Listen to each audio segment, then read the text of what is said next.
House voting today on proposal to avert government shutdown. Washington. The House is poised to vote Tuesday on a two-step proposal from Speaker Mike Johnson to fund federal agencies into the new year and avert a government shutdown, which poses the first test for the newly elected Speaker, who will not be able to get the measure passed without the votes of Democrats.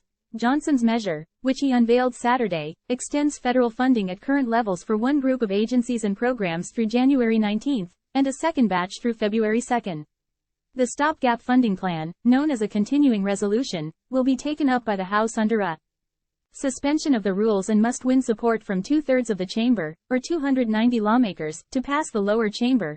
For this reason, Johnson, who was elected to lead the House just 3 weeks ago, will need to rely on votes from dozens of Democratic lawmakers to clear the House, since conservatives are pushing back against his plan. On Tuesday morning, the House Freedom Caucus, a group of far-right Republican lawmakers, announced its opposition to the stopgap measure because it doesn't include spending cuts or provisions to strengthen border security.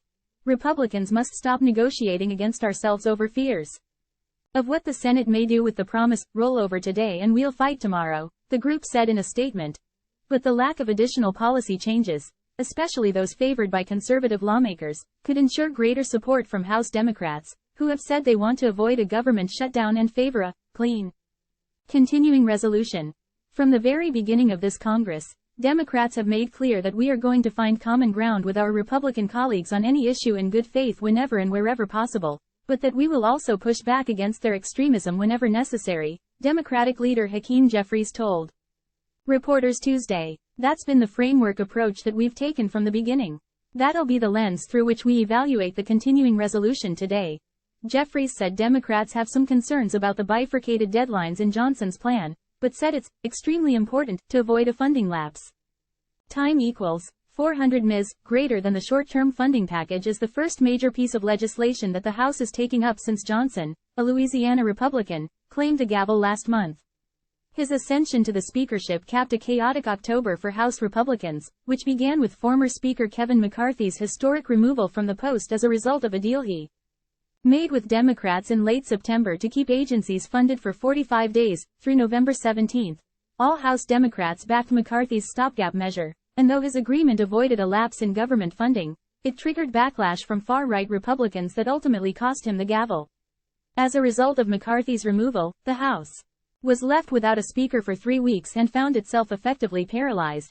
Though Johnson is following a similar path as McCarthy in pursuing a funding bill that maintains spending levels and does not include conservative priorities, there appears to be less of an appetite among conservative lawmakers to take action against the Speaker. The Freedom Caucus said in its statement announcing opposition to the two-step continuing resolution that it remains committed to working with Johnson, but called for bold change.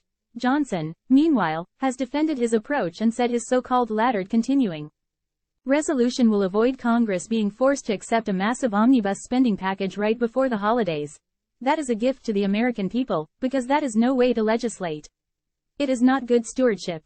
It's the reason we're in so much debt, he said. Johnson said the January 19 and February 2 deadlines will allow lawmakers to work through the appropriations process in good faith. What we need to do is avoid the government shutdown, he said. Why? Because that would unduly harm the American people. Troops wouldn't be paid. We know all the effects of that, and so we have to avoid that, and we have a responsibility to do it. Left out of Johnson's funding proposal is emergency assistance for Israel and Ukraine, which President Biden had requested Congress provide after the October 7 attack on Israel by Hamas. It's unclear when Congress could act to approve the additional funding, but the Speaker said approving the short-term funding measure will allow Republicans to pursue discussions on necessary oversight for Ukraine aid and provide assistance to Israel.